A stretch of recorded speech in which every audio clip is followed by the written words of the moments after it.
Hi everyone, and today we're going to talk about Swiggy and how India learned to expect everything fast. In the early 2010s, ordering food in India wasn't instant. It was uncertain. A phone call, a promise, and a wait that could stretch endlessly.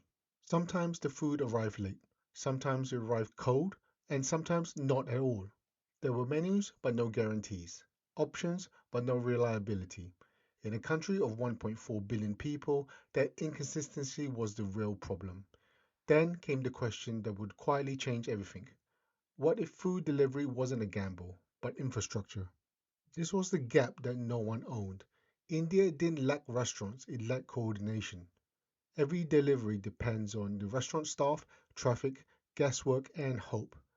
Early food platforms showed menus but not outcomes. They listed options but not experiences. There was no control over speed, no accountability over service, and no trust loop.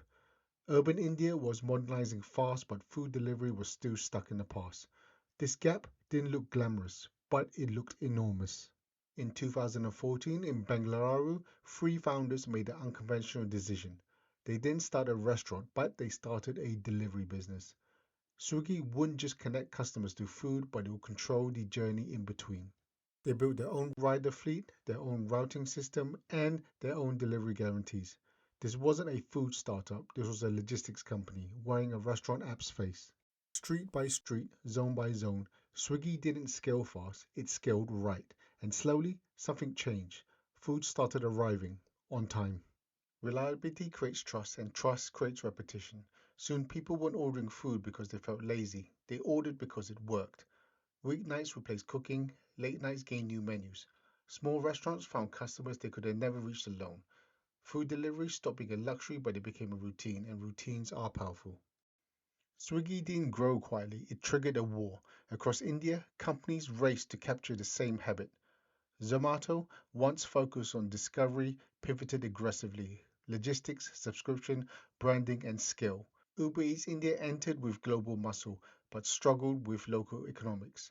Others followed, many didn't survive.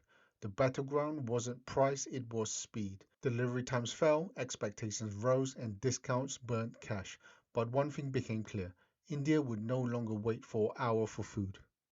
As orders multiplied, data did something unexpected. It changed how restaurants were built. Storefronts became optional, kitchens became invisible, and menus became algorithms.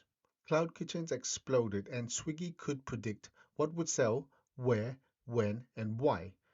Food brands were no longer guesses, they were calculations. This wasn't just delivery anymore, it was demand engineering.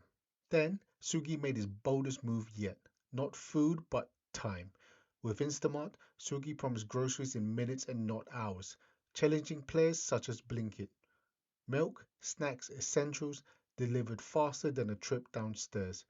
The question was no longer what you wanted, but it was how fast you expected it. However, convenience comes at a cost and speed has consequences. Gig workers question pay stability, cities question congestion, and investors question profitability. Because convenience scaled to millions, it was expensive.